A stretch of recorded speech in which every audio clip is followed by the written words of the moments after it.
Hola, buenos días. Vamos a iniciar con las actividades de hoy. Me toca presentar al doctor Irigoyen y voy a dar una breve semblanza acerca de su historial crediticio, no es cierto, de lo que ha hecho a lo largo de… Claro que sí.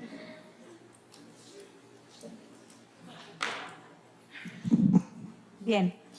Juan José Irigoyen Morales nace un 24 de junio en el puerto de Veracruz. Ingresa a la Facultad de la Universidad Veracruzana con sede en Jalapa, Veracruz, en 1974, siendo parte de la primera generación de psicólogos experimentales formados en México. En 1979 llega a la Universidad de Sonora, contratado por el Departamento de Planeación, encargado en aquel entonces del diseño curricular y revisión de los diferentes planes de estudio. Como profesor fundador de la antes llamada Universidad del Noroeste, ahora Universidad del Valle de México, funda el primer laboratorio de psicología experimental que incluía 4 cámaras GESEL. Se reintegra a la Universidad de Sonora en el año de 1985. Crea la revista sonorense de psicología en 1987, la cual se mantuvo vigente durante 17 años ininterrumpidos. El programa de maestría en psicología en 1990, del cual fue el primer titulado, y posteriormente el laboratorio de aprendizaje y dinámica conductual, que dio origen al seminario Interactum en el 2003, formando en la tradición del análisis experimental de la conducta y sabedor de sus alcances y limitaciones, publicada en 1996 su tesis Una aproximación ecológica al estudio del comportamiento, en donde se manifestó la relevancia metodológica de una preparación de campo abierto y el análisis de patrones de respuesta. Todo esto, las fechas, y para que vayan calculando cuántos años tiene y todo ese tipo de cosas, ¿no? En el 2006 obtiene el grado de doctor en Filosofía y Educación por la Facultad de Educación de la Universidad Nacional de Educación a Distancia en Madrid, España, con el trabajo Análisis de las interacciones didácticas en la enseñanza de las ciencias, cuya defensa le merece la distinción de Summa Cum Laude, y recibe el premio extraordinario a la tesis de doctorado por la misma institución. En 1999 y 2009, la Universidad de Sonora lo honra con el premio de profesor distinguido por la División de Ciencias Sociales. Su producción académica se compone de más de 30 artículos publicados en revistas nacionales, 15 capítulos en libros, 7 libros, más de 55 ponencias presentadas en congresos nacionales e internacionales, y es miembro de 4 comités editoriales. 33 generaciones de psicólogos en la Universidad de Sonora han pasado por sus enseñanzas, manteniendo una postura inquebrantable a favor de una visión científica de la psicología. Actualmente es miembro del Sistema Nacional de Investigadores y coordinador en el Laboratorio de Ciencias y Comportamiento Humano y Seminario Interactum de Análisis del Comportamiento. Todos estos membretes han sido solo un poco de distinción, los cuales se quedan cortos en tratar de explicar lo que el doctor Irigoyen ha sido para muchos. Creo yo que todo lo anterior no describe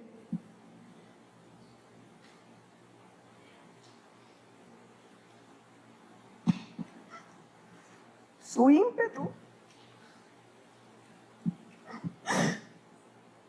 Ya no veo. Por la formación de nobles psicólogos, sus críticas siempre puntuales, su constante e inagotable espíritu científico, sus frases como en donde todos piensan igual, nadie piensa mucho, nunca pierdas tu capacidad de asombro, entre otros. Siempre nos dan una enseñanza más allá.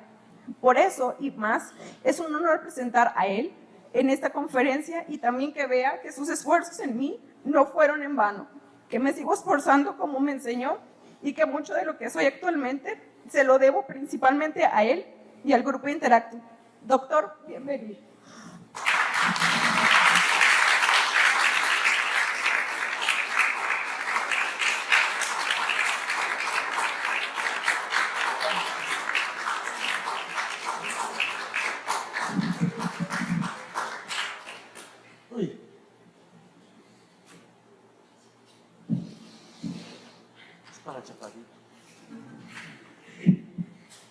Muchísimas gracias, Marisol. Es inmerecido el comentario. Quiero comenzar agradeciendo estar aquí, pero yo estoy en casa. Me siento por muchas razones vinculado a esta institución. Amigos, historias, gratas algunas, muchas más ingratas que gratas al principio, mucho más gratas al final, pero conservo el respeto por muchos de los que trabajan en esta institución, por su labor, su intento de seguir manteniendo viva una versión científica de la psicología en estos tiempos en que parece ser difícil mantenerla. Quise comenzar con esta expresión, no sé si jocosa o preocupante, de lo que pasa en la formación de psicólogos en México. Yo sé que es difícil leer en la parte de la derecha, pero dice psicólogo freudo, Roger, skinneriano, de tipo marxista, católico, cognitivista, aunque ecléptico. Y esto representa en mucho la realidad de la formación de nobles psicólogos en la República Mexicana, lo cual, si vemos el lado izquierdo, pues creo que merecería un tratamiento diferente. Algunas de las consideraciones que son por todos los que estamos en docencia en este país sabidas, pero no necesariamente platicadas con los nobles psicólogos en formación, y esto es un ejercicio y un espacio ideal para hacerlo. Se dice que formar eclécticamente permite una mejor comprensión de los fenómenos psicológicos. Desde hace 3 días estamos oyendo run. No. Llevar a cabo actividades prácticas, la mayoría de las veces de tipo comunitario, jugueteándole por aquí o por acá, permite una mejor inserción del aprendiz en el ámbito profesional. Sí, y solo sí, hay un criterio instruccional, una idea clara de la actividad que se va a llevar a cabo y cómo se va a recuperar con función didáctica. Si no, termina siendo un show. Cargar de lectura y tareas necesariamente produce mayor aprendizaje. Y diríamos que la máxima abajo sería la letra con sangre entra. Y lo que tenemos es gente que da las gracias por no ir a la escuela, cuando debería de sentirse verdaderamente honrada por tener la oportunidad de hacerlo en este país. Particularmente lo digo ante estudiantes de posgrado, que son la élite de este país, y particularmente en este centro en donde está la élite de los investigadores del análisis experimental de la conducta. Introducir tecnología en el aula produce mejores ejecuciones en el aprendiz, pues también depende de que se tenga un objetivo instruccional, que se recupere, que esté bien definido el criterio de ajuste, etc. Enseñar metodología científica solo enfatizando secuencias, formatos o criterios estadísticos. Parece que cuando se enseña metodología se olvida que es la relación de pertinencia entre una pregunta, un marco teórico, un procedimiento, una forma de describir el manejo del dato y una forma adecuada de manifestar gráficamente el dato. Y solo nos preocupamos por la estructura APA y por cuántos puntos nos van a dar. Adoptar modelos estadísticos al margen de su pertinencia, reproduciendo una visión metodológica desvinculada del proceso psicológico básico, modelando en los estudiantes que el dato tiene validez en sí mismo, al margen de la coherencia con el planteamiento de la pregunta y los criterios metodológicos o instrumentales para su abordaje. confundir cuantificación con objetividad en el abordaje de problemas psicológicos, generando prácticas deficientes metodológicamente y descuidándose el argumento teórico que le daría sustento, coherencia y fuerza. Hay escasa formación epistemológica y metodológica de corte científico, en donde se confunde operación con objeto de estudio, descripción con explicación, taxonomías con realidad y cuantificación con objetividad. Me parece que esto es verdaderamente serio. Dicho lo cual, comienzo la participación de su servidor en este espacio y lo denominamos aprendizaje de contenidos científicos, algunos datos de investigación. Debo de señalar que nada de lo que digo yo ya es mío, y lo digo no en el sentido metafórico. Esto pasa cuando menos por 3 manos antes de que lo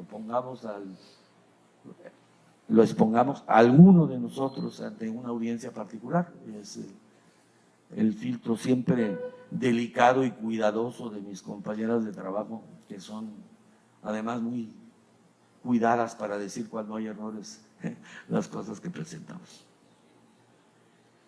La búsqueda de nuevos referentes para la enseñanza, su planeación y evaluación, y en consecuencia del aprendizaje y el desarrollo de competencias, es indudable en la formación de noveles científicos.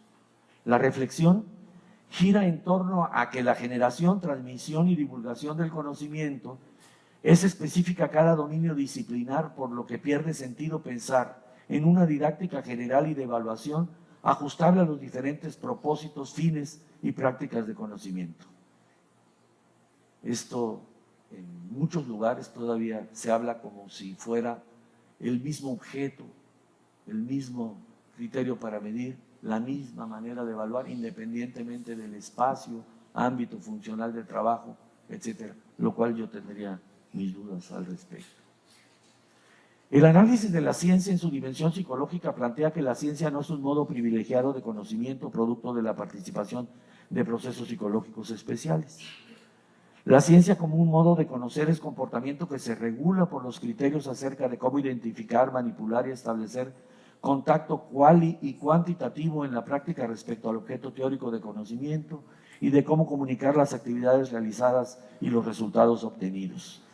Mucho de esto lo hemos aprendido a partir de los trabajos y los planteamientos que hace la doctora Padilla, el doctor Ribes en la práctica científica individual, y hemos venido trabajando fundamentalmente a partir de su modelo inicial generador, y a partir de eso hemos generado una propuesta que haremos para ustedes en breve.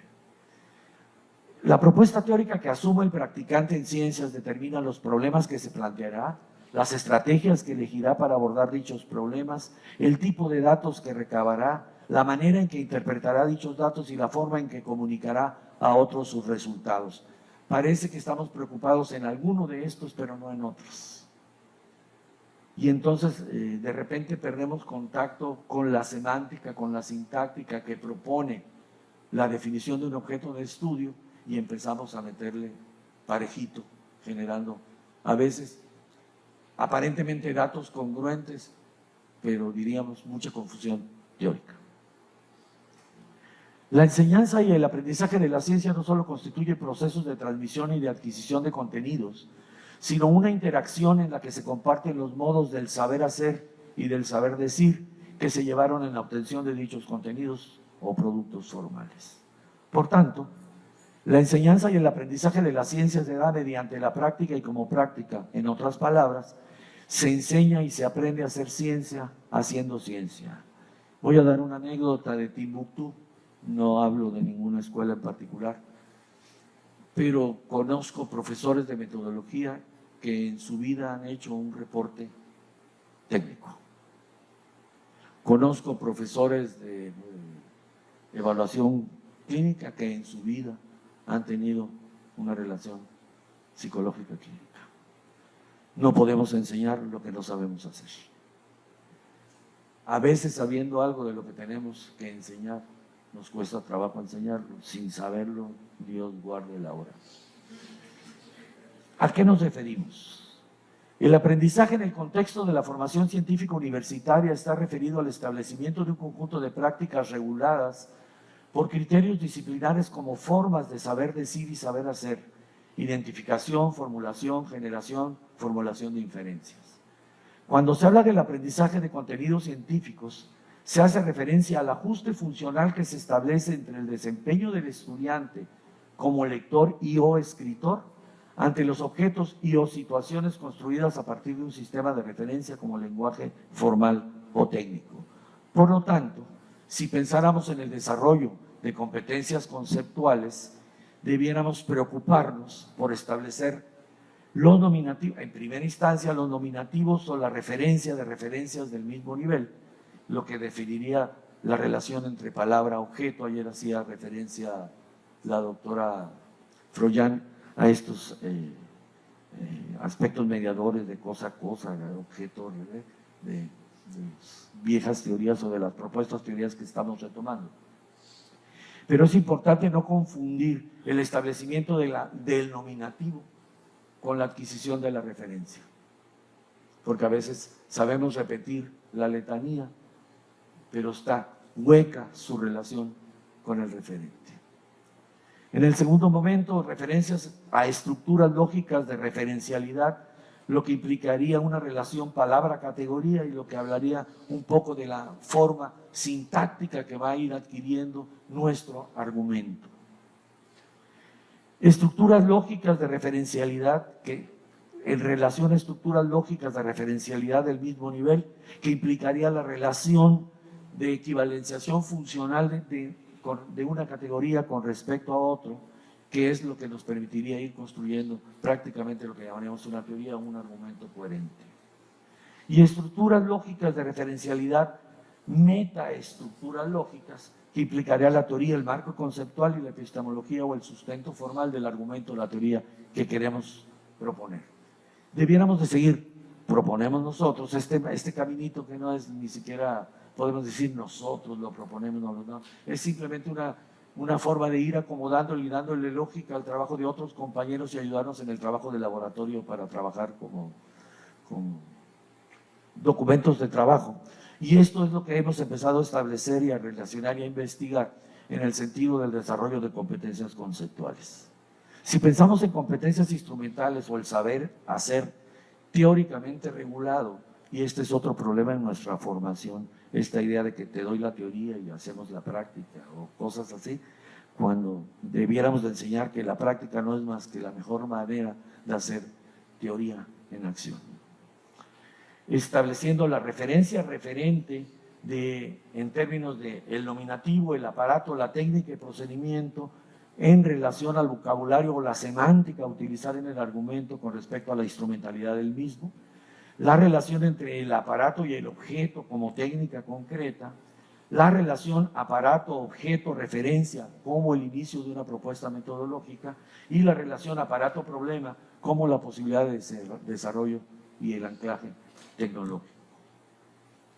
Lo anterior implica que el diseño y planeación curricular fundamentado en el aprendizaje de competencias demanda, entre otras cosas, la enseñanza para el saber actuar, en donde el eje organizador de la planeación de los espacios educativos son las competencias según los ámbitos y sus perfiles de formación, investigador, profesional, técnico.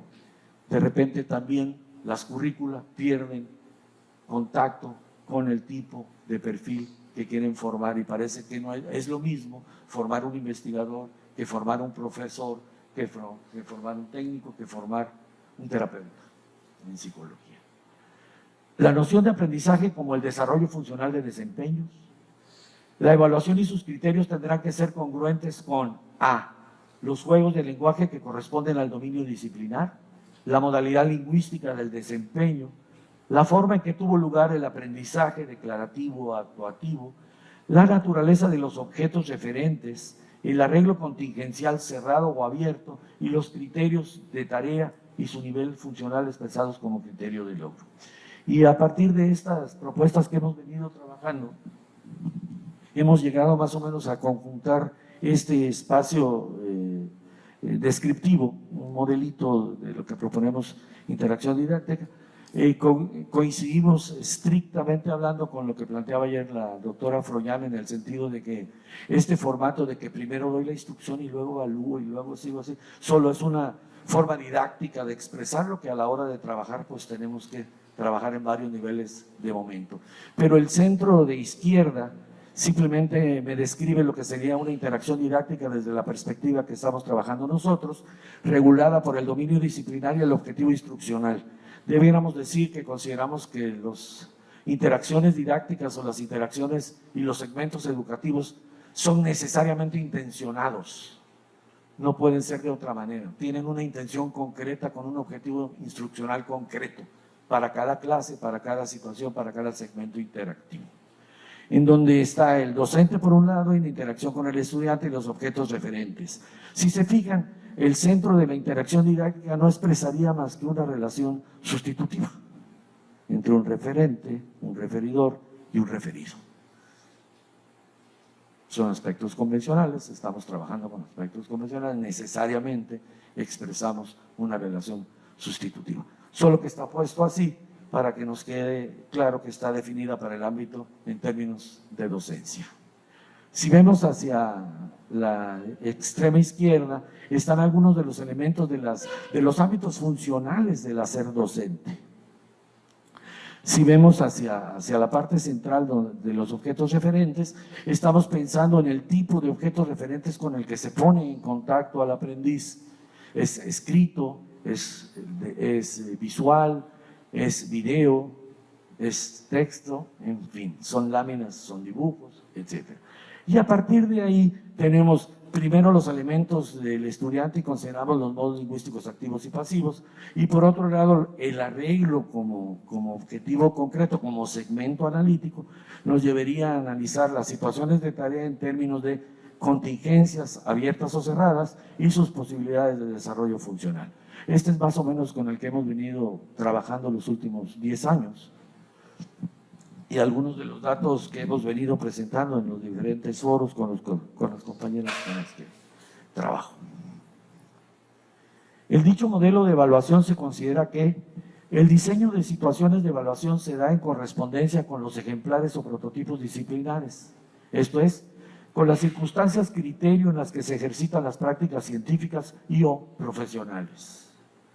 La inclusión de variaciones en los criterios de logro y de desempeño a exhibir, modo lingüístico y tipo de tarea ante variaciones en los objetos referentes, físicos y o sustitutos. Y la efectividad, pertinencia y variabilidad como criterios de valoración del desempeño del docente y del aprendiz a los criterios del dominio disciplinar expresados en el currículo académico y en lo específico, en los espacios educativos, asignaturas o programas de materia. Se determinan en función de los juegos del lenguaje, de lo que se hace saber y aceptar como prácticas con sentido, según el grupo convencional de referencia. Hasta aquí más o menos la descripción del modelo. Yo les prometí datos, así dice la segunda parte de la tesis, del enunciado que denomina la de esta, y ahorita vamos a platicar incluso de manera jocosa de unos que nos encontramos y que utilizamos muy regularmente como no ejemplo en nuestras clases. No usen esto que estoy diciendo como no ejemplo, lo que sigue no es esto todavía. Hemos venido trabajando y hemos venido encontrando algunas cosas en Timbuktu. Primero, que tenemos serios problemas en hacer que nuestros estudiantes entren en contacto con el discurso de lo científico, para comenzar. Hay una idea muy extraña de lo que a lo científico corresponde. Parecería ser que esta idea de que porque es un objeto físico, tiene posibilidades, etcétera, y si no es físico, entonces ya no puede entrar en contacto y entonces pertenece a otro nivel, una especie de conductismo metodológico muy extraño. Yo diría de magia aproximada, conductismo metodológico muy extraño. Tenemos muchos problemas también porque la tradición, particularmente en Timbuktu y en otros Timbuktus, no cuenta ya con laboratorios con los que afortunadamente en estos espacios escasos ya cuentan. No sé si ustedes sepan cuántos laboratorios de psicología experimental existen en el país con orientación conductual. Pero hay otro arriba. No sé si en Jalapa ya lo estén armando, pero no como laboratorio, sino como laboratorios. Empieza a haber una serie de matices desde mi punto de vista que habría que pensar. Pero bueno, hay un laboratorio en Jalapa, un laboratorio en el SEC. Estoy dando mi voto de fe porque en Jalapa va a existir, Jairo. Y fuera de estos dos espacios, el próximo que estaba era Sonora, que no existe.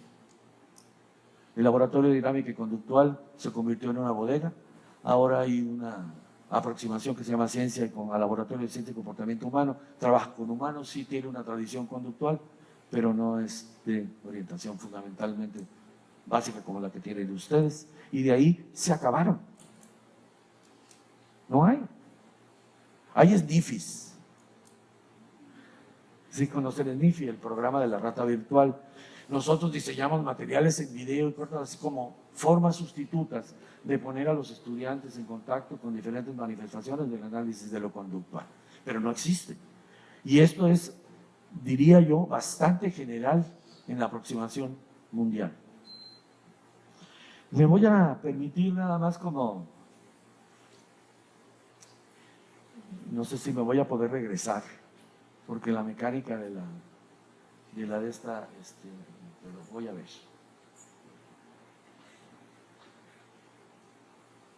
Les quería poner esto porque fue un dato muy bonito que me encontré.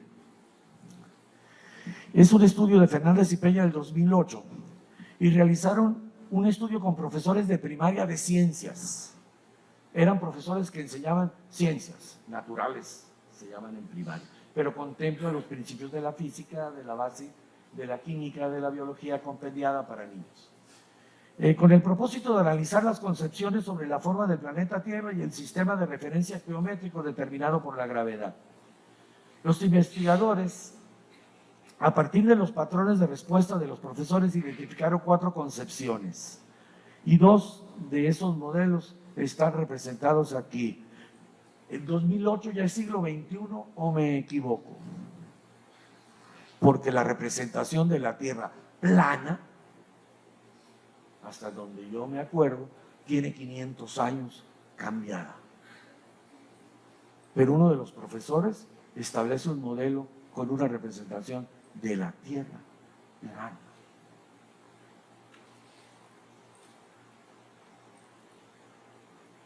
Sí, cuando el perro es bravo, hasta los de casa muerden. No podemos formar una orientación científica con profesores con un acercamiento medieval a la ciencia. Dice aquí, el planeta Tierra tiene una forma indefinida, es una de las descripciones de los profesores. La Tierra es una esfera en cuyo interior viven las personas. La Tierra es esférica y las personas viven en su superficie según un sistema de referencia absoluto y una concepción que se aproximaba a lo científico.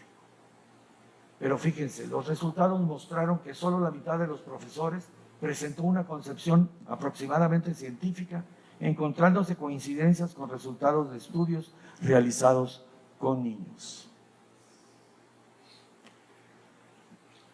Chale.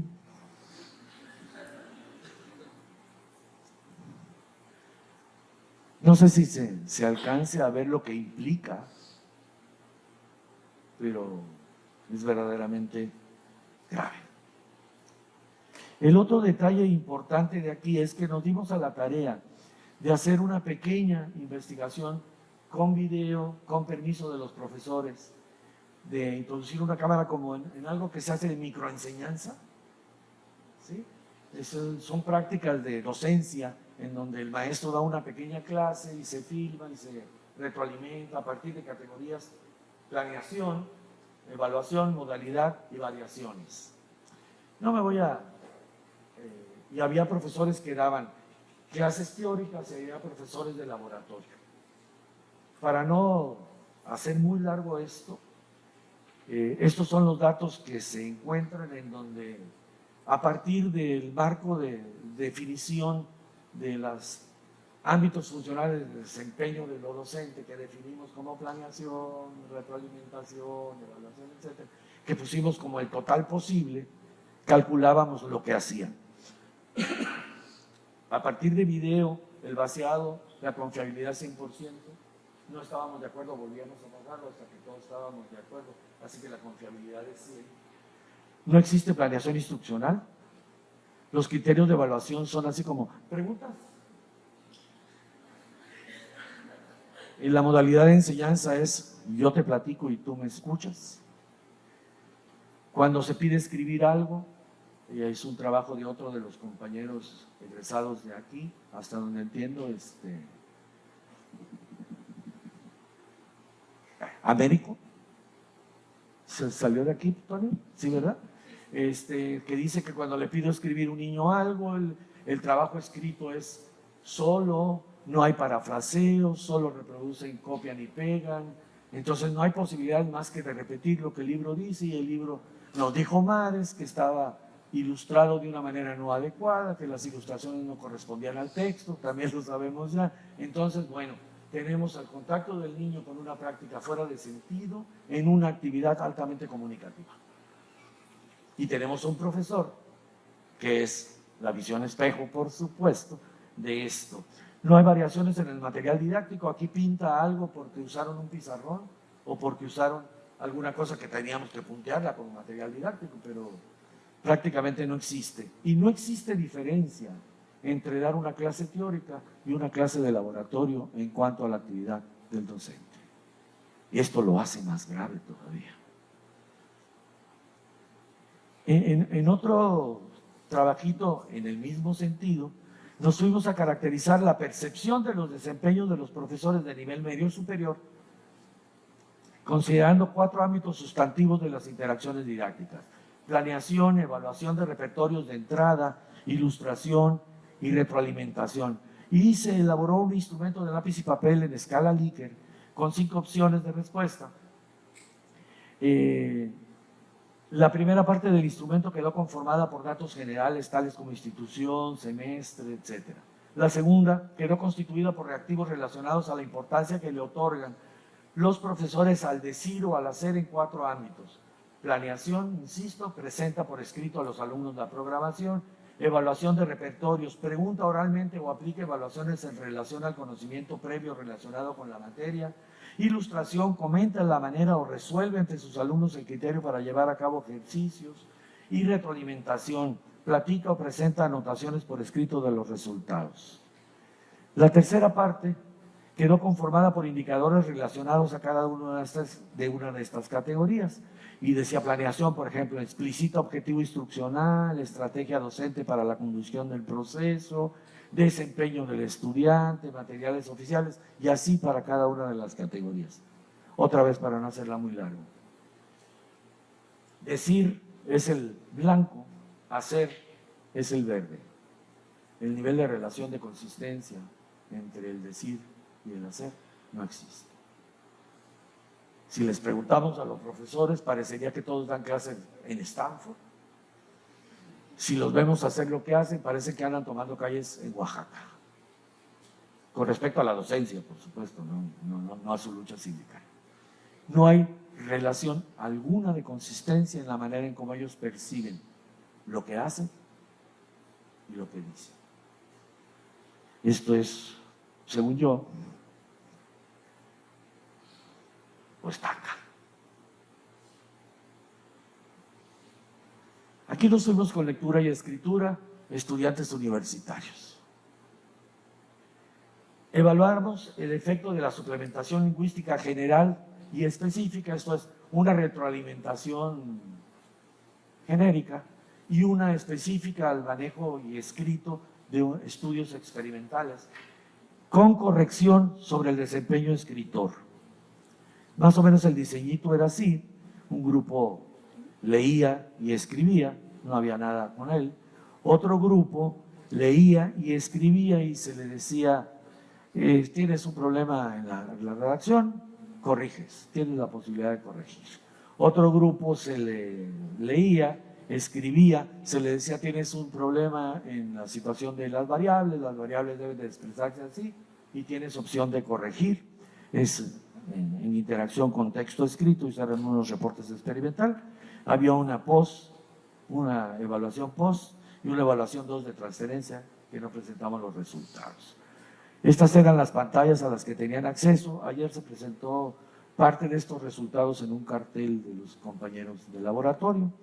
En la primera parte, si se fijan en la parte superior, está un poco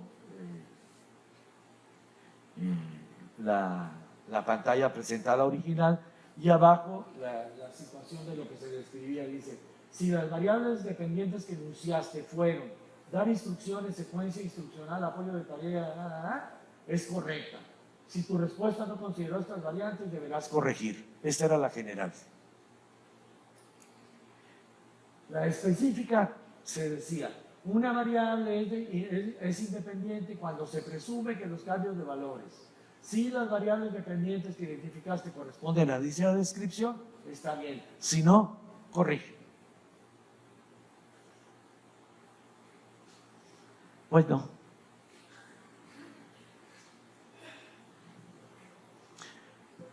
En el único segmento que se nota con respecto a las tareas es en la identificación de instancias. O sea, tenía yo un problema con la redacción, pero cuando había corrección, en lo único que podía discriminar del argumento para corregir era la instancia. Entonces, sí puse el perro. Había una relación semántica a lo mejor, pero no sintáctica, y por supuesto no tenían las posibilidades de la habilitación lingüística para corregir el argumento y convertirlo a una opción correcta.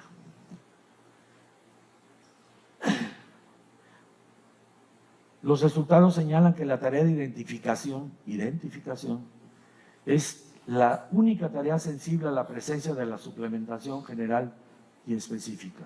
Estos son estudiantes universitarios.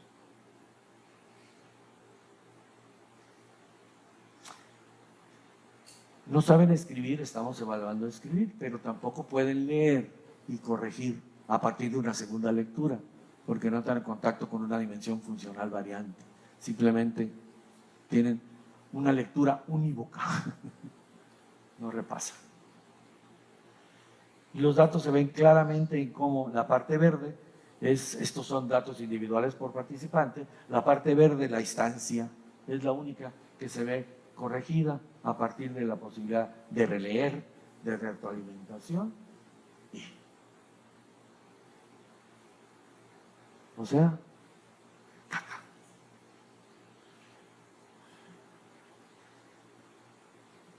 nos fuimos a evaluar el efecto de las variaciones en la modalidad del objeto referente en el desempeño de estudiantes universitarios. El diseño era más o menos así, y son tres partes simples. Alguien solo lee, luego tiene una serie de ítems a responder con criterios de tarea definidos como identificar conceptos referidos a una clase, identificar conceptos referidos a un procedimiento, relacionar el concepto en un ejemplo, elaborar un ejemplo del procedimiento, y luego venía una evaluación. Siempre hubo posibilidad de volver al texto, el texto siempre podía estar nuevamente en pantalla. Había solo lectura, texto ilustrado con imágenes y texto ilustrado con video. Era exactamente el artículo experimental, y cuando el autor describía el procedimiento, por ejemplo, de igualación a la muestra, entonces hacíamos el dibujito de igualación a la muestra que describía y lo poníamos ahí. Las pantallas se veían más o menos así. Uno es texto, el otro es texto con ilustración, y en el de abajo es texto con el video, en donde la ilustración estaba en video. O sea, alguien describía al participante lo que el artículo estaba diciendo, pero eran otra vez estudiantes universitarios. Estos son los datos generales por tipo de tarea.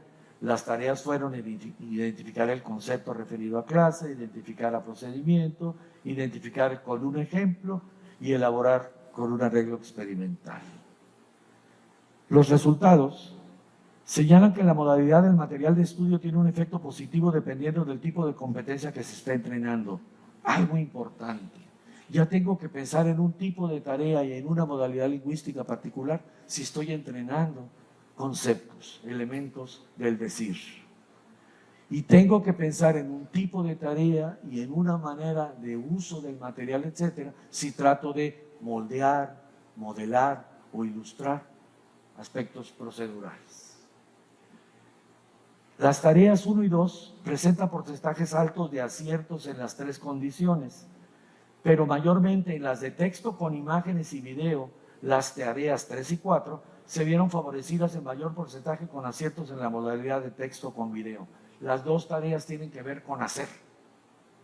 Y claro, el hacer modelado o el hacer ilustrado me lleva como a tener la mejor posibilidad de reproducirlo.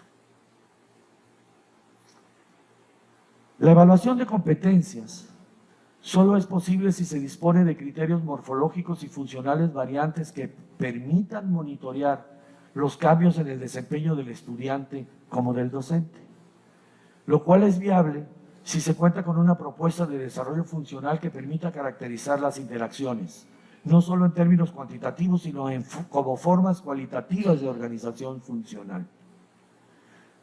Partir de una tecnología educativa derivada de una propuesta de desarrollo funcional permite de manera específica analizar cómo ocurren los diferentes episodios de las interacciones didácticas y, por tanto, conocer qué factores probabilizan o no el aprendizaje escolar entendido como desarrollo de competencias. Subrayar las destrezas y conocimientos sin incidir sobre los procesos psicológicos instrumentales para su adquisición, variación, transformación y pertinencia representan la gran limitación del proceso de enseñanza-aprendizaje como lo estamos concibiendo, implementando en nuestras instituciones educativas. Uno de los grandes desafíos de la educación, particularmente la superior, que es la que nosotros trabajamos, radica en modificar la concepción del proceso de enseñanza-aprendizaje y pasar de ser un proceso de transmisión-adquisición de información o de actividad metateórica fuera de contexto, al de una concepción de interacción didáctica como la expresión de intercambios interactivos variados y efectivos entre el docente, el estudiante y los objetos referentes pertinentes al ámbito disciplinar. En lo referente a la evaluación, es necesario especificar qué criterios definen el desempeñarse de modo competente en los diferentes ámbitos funcionales, para de esta manera poder caracterizar los repertorios de comportamiento necesarios y suficientes, efectivos, variados y en su caso innovadores, asegurando su funcionalidad en los escenarios sociales en los que dicho desempeño sea requerido. Aquí me permito hacer una anotación. Cuando pensamos en competencias, pensamos en desempeños que cumplen logros. Y para formar científicos necesitamos que se cumplan logros y que trabajen con variantes adicionales a esos desempeños exhibidos. Esto es, que sean competentes y creativos. Aquí puede haber una diferencia entre cuando hablo de competencia incluyo lo creativo, pero más vale separarlo para que se oiga la palabrita de que no podemos ser científicos si somos solo competentes. También tener una buena dosis de innovación o creatividad.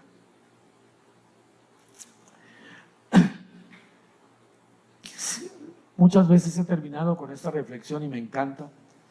Dice, quizás de una buena educación no siempre se deriven buenos resultados. Lo mismo que un amor correspondido no siempre implica una vida feliz. Pero nadie me convencerá de que por tanto la una y el otro no son preferibles a la doma oscurantista o a la frustración del cariño. Muchas gracias.